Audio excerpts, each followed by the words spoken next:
வணக்கம் நண்பர்களே, welcome to my channel. இன்றைக்கி இந்த வீடியோவில் எதை பற்றி பார்க்க போகிறோம் அப்படின்னா, இங்கே முப்பெரும் விழா நடந்தது. அது வெற்றியில் முடிஞ்சிச்சா இல்லை தோல்வியில் முடிஞ்சிச்சா அப்படிங்கிற அந்த ஒரு விஷயத்தை பற்றி தான் இந்த வீடியோவில் நம்ம பார்க்க போகிறோம்.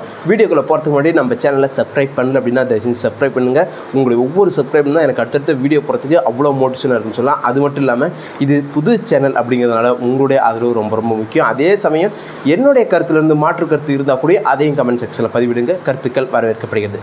சரி, வாங்க வீடியோக்குள்ளே போகலாம். இங்கே முப்பெரும் விழா அப்படின்னு கரூரில் நேற்று நடந்துச்சு. இந்த கூட்டத்தில் ஐயா ஸ்டாலின் அவர்கள் மிக பிரமாதமாக பேசியிருந்தார் அப்படின்னே சொல்லணும். ஏன்னா துண்டு சீட்டுலாம் இல்லாமல் கேள்விகள்லாம் இந்தந்த கேள்வி தான் கேட்கணும் அப்படின்னு சொல்லாமல் அவரே ஓரளவுக்கு ரைமிங்காக சூப்பராக நல்லாவே எப்பயும் போல் திமுகவை வசைப்பாடுறவங்க வசப்படிக்கிட்டு தான் இருப்பாங்க, அவங்க பாடுறவங்க எல்லாம் மறைஞ்சு தான் போவாங்க, இல்லை அழிஞ்சு போயிடுவாங்க, ஆனால் திமுக அழியாது அப்படிங்கிற மாதிரிலாம் நல்ல வசனங்கள் நல்லா பேசினார். அதில் வந்து எந்த ஒரு மாற்று கருத்துமே இல்லை. ஆனால் அங்கே கூடின கூட்டம் அப்படின்னு ஒன்று இருக்குது பார்த்தீங்களா? ஸோ அந்த கூட்டம் வந்து உண்மையாலுமே அவங்களுக்காக வந்ததா அப்படிங்கிற அந்த ஒரு கேள்வி இருக்குது. அந்த ஒரு கேள்வி மட்டும் இல்லாமல் இன்னொரு முக்கியமான கேள்வி என்ன அப்படின்னா, இங்கே அவ்வளோ கூட்டமும் உடனே வந்தாங்க உடனே போயிட்டாங்க அப்படிங்கிற மாதிரியான ஒரு விஷயம் சொல்லியிருந்தாங்க. அது எப்படி சாத்தியம் அப்படிங்கிற அந்த ஒரு விஷயமும். அது மட்டும் இல்லாமல் அந்த கூட்டத்தெல்லாம் கூட்டினது யார் அப்படின்னு கேட்டிங்கன்னா செந்தில் பாலாஜி அவர்கள் தான். அவரை வந்து செயல் வீரர் அப்படின்னு சொல்லி ரொம்ப புகழ்ந்தார் ஆகோ ஓகோன்னு.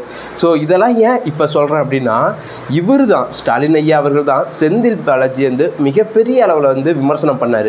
அவர் அயோக்கியம், அவர் வந்து குற்றம் பண்ணியிருக்கிறாரு அப்படின்ட்டு இவர் அதிமுகவில் இருந்தப்ப பேசினார். இப்போ திமுகவுக்கு வந்த பிறகு இவர் வந்து ஒரு செயல் வீரர் அப்படின்ட்டு மிகப்பெரிய அளவில் பாராட்டுறாரு.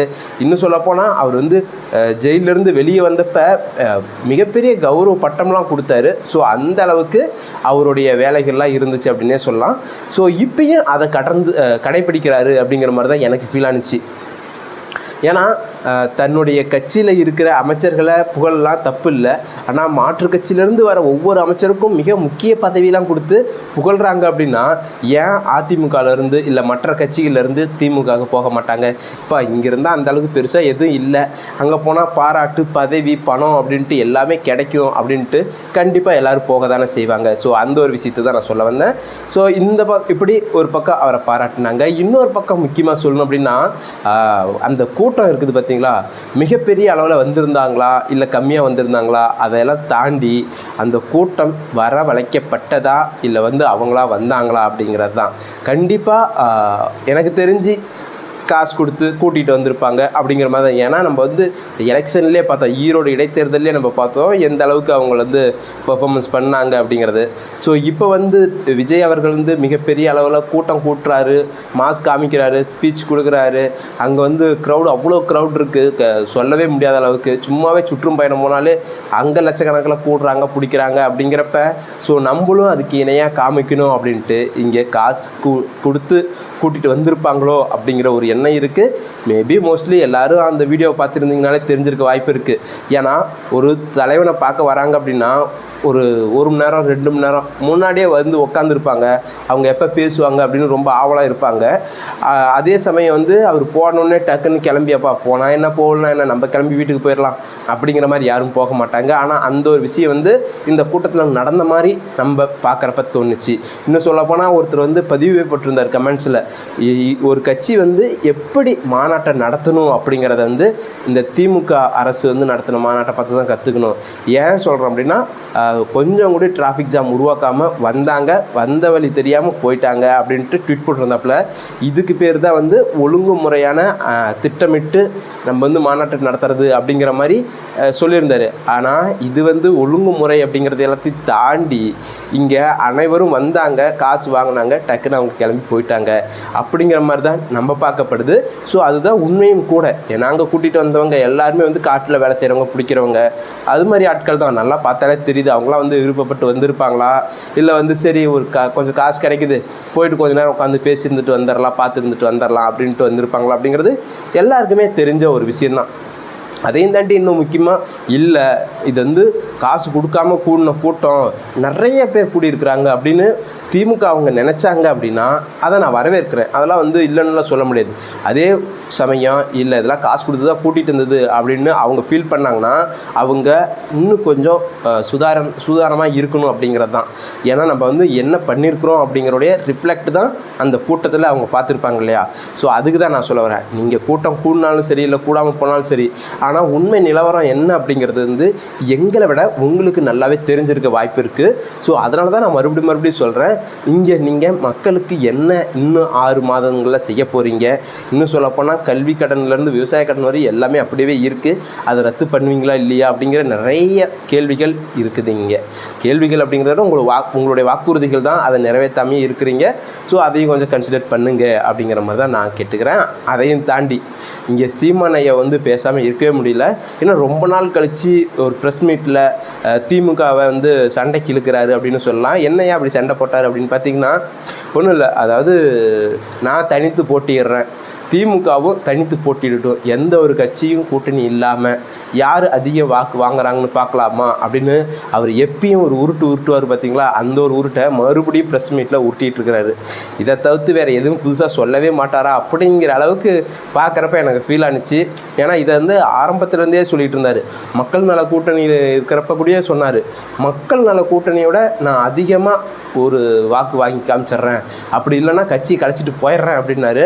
கடைசியாக கம்மியாக தான் வாக்கு சதவீதம் வாங்கியிருந்தார். அவர்கிட்ட கேட்டதுக்கு எங்கள் 4-5 கட்சி சேர்ந்து ஒரு தேர்தலை சந்திக்கிறதும் தனித்து ஒரு கட்சி சந்திக்கிறது எப்படி அப்படின்னு பதில் சொல்லி மழுப்பிட்டார்.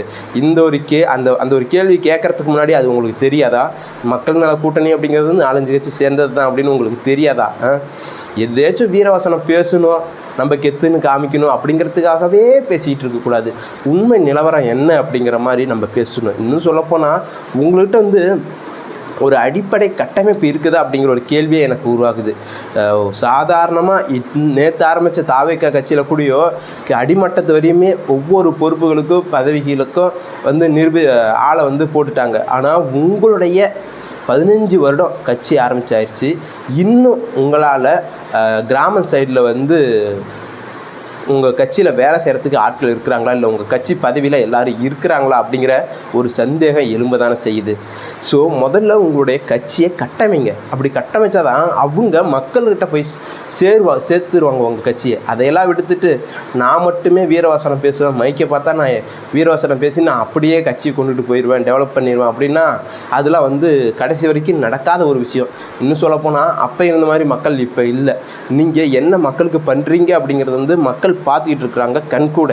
ஸோ நீங்கள் பேசுகிறதுனால ஏதாச்சும் மாற்றம் நடந்துருமா அப்படின்னு கேட்டால் இனிமேல் நடக்கிறதுக்கெலாம் வாய்ப்பு இல்லை. ஏன்னா இது நாள் வரைக்குமே கூடிய சோசியல் மீடியாவில் உங்கள் ஸ்பீச்சை கேட்டுருக்குறாங்க, பிடிச்சிருக்கிறாங்க. இதுக்கு மேலே இதையும் தாண்டி உங்களால் என்ன பேச முடியும்? ஒரு தேர்தல் எலெக்ஷன் வரப்போ நீங்கள் எப்பயும் போல் யூஸ்வலாக பேசுகிற மாதிரி தான், தனித்து போட்டி இல்லாவா அவங்க தான் தனித்தே போட்டியிட மாட்டாங்கன்னு தெரியும். அப்படி இருக்கிறப்ப தனித்து போட்டிடலாம் கூப்பிட்றது வந்து எப்படி சார், எதன் அடிப்படையில் நீங்கள் கூப்பிட்றீங்கன்னு எனக்கு தெரியல. யாரும் வரமாட்டாங்க, அதனால் நம்ம வந்து தைரியமாக அதை சொல்லிகிட்டு இருக்கலாம் அப்படிங்கிறதுக்காகவே நீங்கள் சொல்கிறீங்களா அப்படிலாம் நமக்கு ஃபீல் ஆகுது இல்லையா. ஸோ அதனால தான் நம்ம மறுபடியும் சொல்ல வர்றது, நம்ம ஒரு விஷயம் செய்கிறோம் அப்படின்னா அந்த விஷயத்தை சரியாக பண்ணணும். அது கட்சி கட்டமைப்பாக இருந்தாலும் சரி, இல்லை தேர்தல் காலத்தில் இருந்தாலும் சரி, நம்ம அதுக்காக உழைக்கணும். அதை விட்டுட்டு நம்மளை தாண்டி வேறு யாரும் வளர்ந்துடக்கூடாது, அதனால் நம்ம மட்டுமே எப்படியும் எல்லா இடத்துலையும் பேசலாம் பிடிக்கலாம் அப்படின்லாம் இல்லாமல் தயவு செஞ்சு ஒவ்வொரு தொகுதிகளுக்கும் உங்களுடைய கட்சியிலேருந்து ஆட்களை வந்து நிரப்புங்க.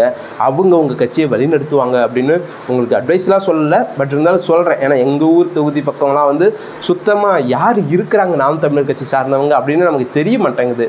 இப்போ தாவேக்கா சைட்லேருந்து யார் இருக்கிறாங்க அப்படின்னு நமக்கு தெரியுது. அதே சமயம் நாம் தமிழர் கட்சியிலேருந்து யார் இருக்கிறாங்கன்னு தெரிய மாட்டாங்க சுத்தமாக. அப்படி இருக்கிறப்ப ஸோ முதல்ல நம்ம எதை கட்டமைக்கணும் அப்படிங்கிறது முக்கியமான விஷயம். இது மாதிரி நீங்கள் கட்சியை கட்டமைக்காமல் இருந்துட்டு நான் வந்து பேசிகிட்டே தான் இருப்பேன் அப்படின்னா கடைசி வரைக்கும் உங்களால் ஆட்சி அப்படிங்கிறது வந்து பிடிக்க முடியாது. இன்னும் சொல்லப்போனால் மற்றவங்க கட்சியை கட்டமைச்சு அழகாக நீட்டாக கொண்டுட்டு வராங்க, அவங்கள பார்த்து நீங்கள் பொறாமப்பட்டு உன்னை யார் கூப்பிட்டா பிடிச்சா அப்படின்னு அப்படி தான் உங்களால் பேசவே முடியும். அப்படி தான் நாளடைவில் பேசி வேறு மாதிரி ஆயிரும் அப்படிங்கிற மாதிரி நான் நினைக்கிறேன். ஸோ அதனால் உங்களுடைய பணி என்ன, உங்களுடைய வேலைகள் என்ன அப்படிங்கிறத நீங்கள் முதல்ல பார்த்து அதை சரி செய்யுங்க அப்படின்ட்டு தான் நான் மறுபடியும் சொல்ல வரேன். ஸோ என்னுடைய இந்த பதிவு உங்களுக்கு பிடித்திருந்துச்சு அப்படின்னா மறக்காமல் லைக் பண்ணுங்கள், ஷேர் பண்ணுங்கள், முக்கியமாக நம்ம சேனலை சப்ஸ்கிரைப் பண்ணுங்கள். புது சேனல் அப்படிங்கிறதால மறுபடியும் கேட்குற ஒரே விஷயம் சப்ஸ்கிரைப் பண்ணுங்கள். ஸோ உங்களுடைய ஆதரவு ரொம்ப ரொம்ப முக்கியம். நன்றி, வணக்கம்.